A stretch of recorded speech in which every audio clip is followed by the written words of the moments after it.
US வந்து ரீசெண்டா stock மார்க்கெட்ல கிட்டத்தட்ட $1 trillion மேல லூஸ் பண்ணியிருக்காங்க. ஆனால் நிறைய பேர் என்ன சொல்றாங்கன்னா இது வந்து ஆர்டிஃபிஷியலாக கிரியேட் பண்ணப்பட்டது தான், இது வந்து ட்ரம்ப் அவர்களே கிரியேட் பண்ணாங்க. அப்படி ட்ரம்ப் அவர்களே கிரியேட் பண்ணாங்கன்னா எதுக்காக கிரியேட் பண்ணாங்க, இப்போ டேரிஃப் வார் போயிட்டு இருக்கே, இதுக்கு வந்து ட்ரம்ப்போடைய உண்மையான பிளான் என்ன அப்படின்றத இந்த வீடியோ தெளிவாக பார்ப்போம். மறக்காம ஃபுல் வீடியோ பாருங்க. ஃபர்ஸ்ட் ஸ்டாக் மார்க்கெட்ல எவ்வளவு லூஸ் பண்ணிருக்காங்க பார்த்தீங்கன்னா, யூஎஸ்ஏ பொறுத்தளவுக்கு அந்த கம்பெனிஸ் வந்து அமேசான் வந்து $50 பில்லியன் லூஸ் பண்ணியிருக்காங்க, ஆப்பிள் வந்து $174 பில்லியன், மைக்ரோசாஃப்ட் $98 பில்லியன், ஆல்பபெட் அதாவது கூகுளோடைய பேரண்ட் நிறுவனம் அது வந்து $95 billion, meta Facebook, Twitter, WhatsApp இதெல்லாம் சேர்ந்தது வந்து மெட்டா அது வந்து $70 பில்லியன், டெஸ்லா பொறுத்தளவுக்கு அவங்க 15% அவங்களோட ஷேரில் அதாவது $125 பில்லியன் வந்து லூஸ் பண்ணியிருக்காங்க டெஸ்லா. அது மட்டும் இல்லாமல் ஸ்டாக் மார்க்கெட்டில் S&P 500 வந்து 2.7% வந்து லாஸ் ஆகிருக்கு. அது மட்டும் இல்லாமல் நாஸ்டாக் 100 அது வந்து 3.81% வந்து லாஸ் ஆகிருக்கு. ஸோ இதனால் எல்லாருமே அங்கே யூஎஸோட ஸ்டாக் மார்க்கெட்டில் இன்வெஸ்ட் பண்ண பயந்துட்டு இருக்காங்க. அதுக்கு ஏன் என்ன காரணம் பார்த்தீங்கன்னா, யூஎஸோட மார்க்கெட் வந்து இப்போ நடக்கிற டேரிஃப் வாரால் அன்சர்டனிட்டியாக இருக்குது. அதாவது எதுவுமே ப்ரெடிக்ட் பண்ண முடியல, அன்பிரடிக்டபிளாக இருக்குது அடுத்து என்ன நடக்கும்ன்றது. இதனாலே யூஎஸ்ல இருக்க எல்லா ஸ்டாக் மார்க்கெட்டும் லூஸ் பண்ணிட்டு இருக்காங்க. இதுக்கு மெயின் ரீசன் என்னன்னு பார்த்தீங்கன்னா ட்ரேட் வார் தான்.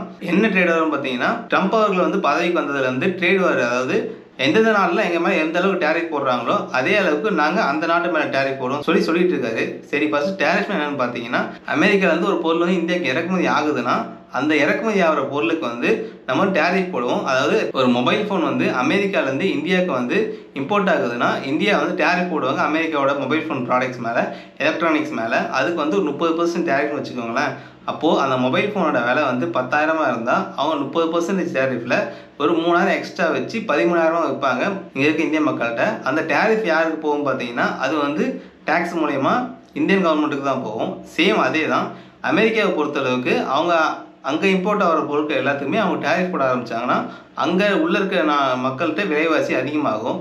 இது வந்து நல்லதா கேட்டதான் கேட்டிங்கன்னா, பேசிக்காக இது வந்து அமௌண்ட் யார்கிட்ட வாங்குவாங்க பார்த்தீங்கன்னா சேம் அமெரிக்கன் மக்கள்கிட்ட தான் வாங்குவாங்க. இதுக்கு முன்னாடி இதுமாதிரி நடந்திருக்கான்னு கேட்டிங்கன்னா 1930 நடந்திருக்கு. அதுதான் அமெரிக்காவோட கிரேட் ரிசெஷன் சொல்லிட்டு இருப்பாங்க. அதாவது 1930 இந்த மாதிரி மற்ற நாடுகளுக்கு டேரிஃப் அதிகமாக போட அப்போ வந்து 3 விஷயம் நடந்தது. ட்ரேடு வந்து ஸ்லோ டவுன் ஆயிடுச்சு. அதாவது மற்ற நாடுகளெல்லாம் அங்கே ட்ரேடு பண்ண குறைச்சிட்டாங்க. அமெரிக்காவோட டேரிஃப் அதிகமானதுனால ஃப்ரான்ஸாக இருக்கட்டும், ஜெர்மனாக இருக்கட்டும் எல்லாருமே அமெரிக்காவோட ட்ரேட் பண்ணுறதை கொஞ்சம் கொஞ்சமாக குறைச்சிக்கிட்டாங்க. ஸோ ட்ரேடு சரியாக பண்ணாததுனால அங்கே இருக்க பிஸ்னஸ் எல்லாமே கொலாப்ஸ் ஆகிடுச்சு. ஏன்னா பிஸ்னஸை பொறுத்தளவுக்கு அதில் ஒரு மேனுஃபேக்சரிங் யூனிட்டில் ஏதாவது ஒரு பொருள் வேணும்னா அது சப் ப்ராடக்ட்ஸ் எல்லாமே வேறு கண்ட்ரிலேருந்து தான் வரும். ஸோ அப்படி வேறு கண்ட்ரிலேருந்து வரப்போ அந்த இடத்துல என்ன ஆகுதுன்னு பார்த்தீங்கன்னா, டேரிஃப் அதிகமாச்சுன்னா அந்த சப்ராக்டோட விலையும் அதிகமாகும். ஸோ அப்படி அதில் விலை அதிகமாகிறப்ப மேனுஃபேக்சரிங்கோடைய காஸ்ட்டும் அதிகமாகும். ஸோ செல் பண்ணுற காஸ்ட்டுமே அதிகமாகும். ஸோ இதனால் பிஸ்னஸுமே கொலாப்ஸ் ஆகிடுச்சு. அடுத்தது பார்த்தீங்கன்னா அன்எம்ப்ளாய்மெண்ட்டு. அதாவது இங்கே செல் பண்ணுற ப்ராடக்ட் வந்து விலை அதிகமாக இருக்கிறதுனால வாங்கிறதுக்கு ஆள் இருக்க மாட்டாங்க. ஸோ அப்படி வாங்கிறதுக்கு ஆள் இல்லைன்னா அதுக்கு மேலே மேனுஃபேக்சரிங் பண்ண மாட்டாங்க. ஸோ மேனுஃபேக்சரிங் பண்ணாமல் விட்டுட்டாங்கன்னா வேலை செய்யறதுக்கு ஆள் தேவை கிடையாது. ஏன்னா மேனுஃபேக்சரிங் இல்லாதப்போ எதுக்கு வேலை செய்ய ஆளுன்னு சொல்லி அங்கே ஒன்று அன்எம்ப்ளாய்மெண்ட் அதிகமாகும், இல்லை லே ஆஃப் அதிகமாகும். ஸோ இதுதான் வந்து 1930 நடந்தது. அதுதான் கிரேட் ரிசெஷன் சொல்லிட்டு இருக்காங்க. ஸோ அதே கான்செப்ட் தான் இப்போ ட்ரம்ப் அவர்களும் கையில் எடுத்திருக்காங்க. ஸோ அப்படி ட்ரம்ப் அவர்கள் கையில் எடுத்ததுனால இப்போ மறுபடியும் அதேமாதிரி கிரேட் ரிசெஷன் வருமானு கேட்டால் ஒரு சில பேர் என்ன சொல்லிட்டு இருக்காங்கன்னா, இது வந்து அமெரிக்காவுக்கு தான் ஒரு பின்னடைவாக வந்து அமையும். ஏன்னா அவங்க வந்து அதிகமாக டேரிஃப் போட மற்ற கண்ட்ரிஸ் எல்லாமே அமெரிக்காவில் எக்ஸ்போர்ட் பண்ணாமல் அவங்க வேறு கண்ட்ரிஸ் தேடி போக ஆரம்பிச்சிருவாங்க. சைனாவுடைய அதிகபட்ச எக்ஸ்போர்ட் யாருன்னு பார்த்தீங்கன்னா அமெரிக்கா தான். அதேமாதிரி அமெரிக்காவோட அதிகமான இம்போர்ட் யாருன்னு பார்த்தீங்கன்னா சைனா தான். சப்போஸ் சைனாவோட குட்ஸ் அண்ட் சர்வீஸ்க்கு அதிகமாக டேக்ஸ் போட ஆரம்பிச்சிட்டாங்கன்னா அவங்க வந்து வேறு வழி இல்லாமல் வேறு கண்ட்ரிஸை பார்க்க ஆரம்பிச்சிடுவாங்க. அது மட்டும் இல்லாமல் இந்தியாவை பொறுத்தளவுக்குமே சரி, இந்தியாவோட நம்பர் 1 எக்ஸ்போர்ட் யாருன்னு பார்த்தீங்கன்னா அமெரிக்கா தான். சப்போஸ் இந்தியாவோட டேரிஃப் அங்கே அதிகமாக ஆரம்பிச்சதுன்னா அப்போவுமே அங்கே என்ன பிரச்சனைனா அங்கே இந்தியாவோட பொருளை அதிகமாக விற்க ஆரம்பிக்கும். ஸோ அதோட பொருளை வாங்கிறதுக்கு எல்லாமே தயங்குவாங்க. அங்கே அமெரிக்கா பொருள் தான் வாங்க ஆரம்பிப்பாங்க. அதேமாதிரி அங்கேருந்து இங்கே அமெரிக்காலேருந்து இங்கே வர பொருளுமே விலை அதிகமாக தான் கிடைக்கும். இதுக்கப்புறம் ஐஃபோனாக இருக்கட்டும், அமெரிக்காலேருந்து இம்போர்ட் ஆகிற எல்லா பொருளுக்குமே விலை அதிகமாக ஆரம்பிக்கும் இந்த டேரிஃப் வார்னால. சரி, 1930 நடந்த விஷயம் தெரிஞ்சுமே ஏன் ட்ரம்ப் அவர்கள் வந்து திருப்பி இந்த டேரிஃப் வர ஆரம்பிக்குதான்னு கேட்டிங்கன்னா, ஆல்ரெடி ட்ரம்ப் அவர்கள் வந்து ஒரு பிஸ்னஸ் மேனு. ஸோ இது வந்து கொஞ்சம் தெளிவாக பார்க்குறாரு. என்னென்னு பார்த்தீங்கன்னா 1930 அப்போ யாருமே ரெசிப்ரோக்கல் டேரிஃப்ன்ற வார்த்தையை யூஸ் பண்ணல.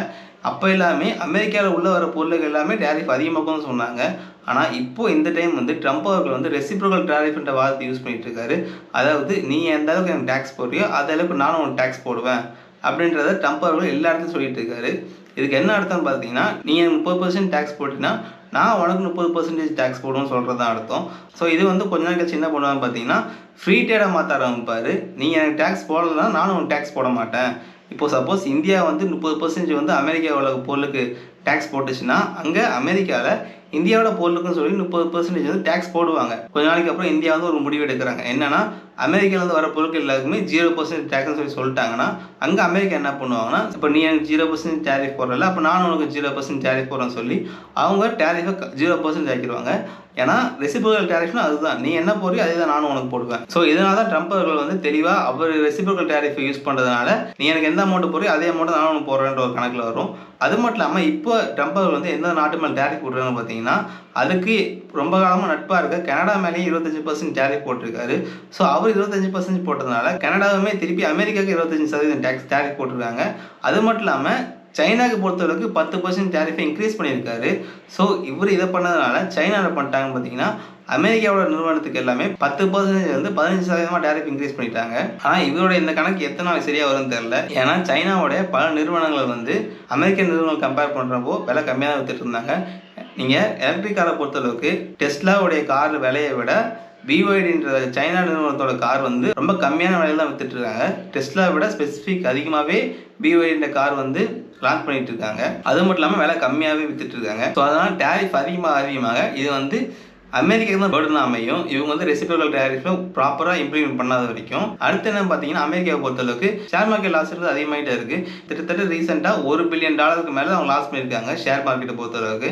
இதுக்கு டேரிஃபும் ஒரு காரணம் வந்தாலுமே இது வந்து ஆட்டோமேட்டிக்காக வந்ததில்லை, மேனுவலாக கொண்டு வரப்பட்டதுன்னு சொல்லி நிறைய பேர் சொல்லிட்டு இருக்காங்க. ஸோ இது ஏன் மேனுவலாக கொண்டு வந்தாங்க பார்த்தீங்கன்னா, இந்த ஷேர் மார்க்கெட் டவுனால் அமெரிக்காவுக்கு என்ன லாபம்னு பார்த்தீங்கன்னா, அமெரிக்காவை பொறுத்தளவுக்கு இன்ட்ரெஸ்ட் ரேட் எவ்வளோ இருக்கணுன்றதை ஃபெட் தான் முடிவு பண்ணுவாங்க.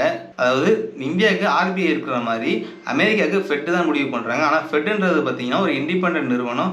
அதில் போயிட்டு ட்ரம்ப்பால் டேரெக்டாக நீங்கள் இன்ட்ரெஸ்ட் ரேட்டை கம்மி பண்ணுங்கன்னு சொல்ல முடியாது. ஆனால் இன்ட்ரெஸ்ட் ரேட்டு ஃபெட்டில் அதிகமாக இருக்கிறதுனால யாருமே அதிகமாக செலவு பண்ண மாட்டாங்க. கம்பெனிஸுமே அவங்க வந்து கடனை கம்மியாக தான் வாங்கிட்டு இருக்காங்க, அதிகமாக பாரோ பண்ண மாட்டாங்க. ஏன்னா இன்ட்ரெஸ்ட் ரேட் அதிகமாக இருக்கிறதுனால. சப்போஸ் ஃபெட் வந்து அவங்களோட இன்ட்ரெஸ்ட் ரேட்டை கம்மி பண்ணணும்னா ஏதாவது ஒரு ரிசர்வேஷன் நடந்தாலோ இல்லை வேறு ஏதாவது ஒரு அமெரிக்கா பொறுத்தவரைக்கும் வேறு ஏதாவது ஒரு லாஸ் ஆனாலோ அவங்க வந்து இன்ட்ரெஸ்ட் ரேட்டை கம்மி பண்ணுவாங்க தவிர மற்ற எந்த நேரத்தையும் இன்ட்ரெஸ்ட் ரேட் கம்மி பண்ண மாட்டாங்க. ஏன்னா அது வந்து ஒரு தனியார் நிறுவனம். அவங்க வந்து அந்த அமெரிக்காவோட ஃபைனான்ஸை வச்சு தான் முடிவு பண்ணுவாங்களே தவிர யாரோட இன்ஃப்ளூயன்ஸையும் பயன்படுத்த மாட்டாங்க. இப்போது ஷேர் மார்க்கெட்டை பொறுத்தவரைக்கும் கொலாப்ஸ் அதிகமாக ஆச்சுன்னா வேறு வழியில் அவங்க இன்ட்ரெஸ்ட் ரேட் கம்மி பண்ணி தான் ஆகணும். சப்போஸ் அப்படி இன்ட்ரெஸ்ட் ரேட்டு கம்மி பண்ணிட்டாங்கன்னா மக்கள்கிட்ட செலவு பண்ணுறதுக்கான காசு அதிகமாகும். ஏன்னா ஈஸியாக பாரோ பண்ண ஆரம்பிச்சிருவாங்க அவங்க இன்ட்ரெஸ்ட் ரேட்டு கம்மியாக இருக்கிறதுனால. இன்ட்ரெஸ்ட் ரேட் அதிகமாகிறது என்ன பிரச்சனை பார்த்தீங்கன்னா, பிஸ்னஸோடைய கடன் வந்து கம்மியாகும், அப்புறம் மக்கள்கிட்ட பணப்புழக்கம் அதிகமாகும். ஸோ அதனாலே ஸ்டாக் மார்க்கெட்டை நம்ம லாஸில் கொண்டு போயிட்டோம்னா ஃபெட்டுன்றது வேறு வழி இல்லாமல் அவங்களுடைய இன்ட்ரெஸ்ட் ரேட்டை குறைச்சி தான் ஆகணுன்ற ஒரு பிளானாக கூட இருக்கலாம்னு சொல்லிட்டு இருக்காங்க. அது மட்டும் இல்லாமல் இன்னொரு விஷயம் என்ன பார்த்தீங்கன்னா, அமெரிக்காவோட கடன்றது வந்து கிட்டத்தட்ட $36.5 ட்ரில்லியன் வரைக்கும் ஏறிடுச்சு. ஸோ அதனால் சப்போஸ் ஃபெட் வந்து அவங்களுடைய இன்ட்ரெஸ்ட் ரேட்டை கம்மி பண்ணிட்டாங்கன்னா இது வந்து அமெரிக்காவுக்கு ஒரு ப்ளஸ் பாயிண்ட்டாக போயிடும். ஏன்னா சப்போஸ் அந்த இன்ட்ரெஸ்ட் ரேட்டு கம்மியாச்சுன்னா அவங்க கொடுக்க வேண்டிய கடனோட விலையுமே கம்மியாகும். இது எப்படி கணக்குன்னு பார்த்தீங்கன்னா, இப்போ நீங்கள் வந்து கிரெடிட் கார்டில் லோன் வாங்குறீங்க, 10,000 ஒரு லோன் வாங்குறீங்க, வருஷத்துக்கு அது வந்து 10% இன்ட்ரெஸ்ட்னு வச்சுக்கோங்களேன். அது நீங்கள் வந்து வருஷம் ₹1000 கட்டுற மாதிரி வரும். இதே இன்ட்ரெஸ்ட் ரேட்டு கம்மியாகிடுச்சு, நீங்கள் வந்து கிரெடிட் கார்டில் 10,000 வாங்கியிருக்கீங்க, இன்ட்ரெஸ்ட் வந்து 3% வச்சுக்கோங்களேன், மாதம் நீங்கள் வந்து ₹300 கட்டினா போதும். அதுதான் இன்ட்ரெஸ்ட் ரேட்டு கம்மி பண்ணுறதுக்கான ஒரு ப்ளஸ் பாயிண்ட்டு. ஸோ அப்படி இருக்கிறப்போ உங்கள்கிட்ட வருஷம் ₹700 எக்ஸ்ட்ரா இருக்கும் செலவு பண்ணுறதுக்கு. ஸோ இதே தான் வந்து ஃபெட்லேயும் அவங்க பண்ண ட்ரை பண்ணுறாங்க. ஃபெட்டில் வந்து இன்ட்ரெஸ்ட் ரேட்டு கம்மியாகிடுச்சுன்னா அமெரிக்காவோட கடன் வந்து ஓரளவுக்கு சேவ் பண்ணலாம்.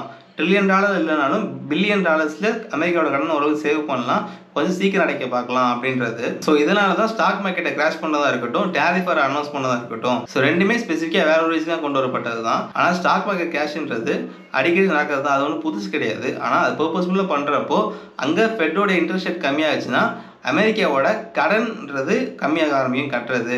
டேரிஃப் பொறுத்தளவுக்கு ரெசிப்ரோக்கல் டேரிஃப்ன்றதுனால சப்போஸ் இந்தியா வந்து அமெரிக்காவுக்கு 0% டேரிஃபோ இல்லை டேரிஃப் வந்து 30%லேருந்து 10% குறைச்சிட்டா கூட அவங்க அதே 30%லேருந்து 10% குறைப்பாங்க. ஸோ அப்படி இருக்கிறப்போ அமெரிக்காவுக்கு அது ஒரு ப்ளஸ் பாயிண்ட்டாக அமையும். ஸோ இந்த ரெண்டு விஷயத்தை பேஸ் பண்ணி தான் அமெரிக்காவுடைய டேரிஃப் வரும், அமெரிக்காவுடைய ஸ்டாக் மார்க்கெட் கொலாப்ஸ் நடந்திருக்குன்றத நிறைய வழிகள் சொல்லிட்டு இருக்காங்க. ஸோ இந்த மாதிரி பிஸ்னஸ், எக்கனாமிக்ஸ், பாலிடிக்ஸ் போல விஷயங்கள் தெரிஞ்சுக்க மறக்காமல் சேனலை சப்ஸ்கிரைப் பண்ணிடுங்க.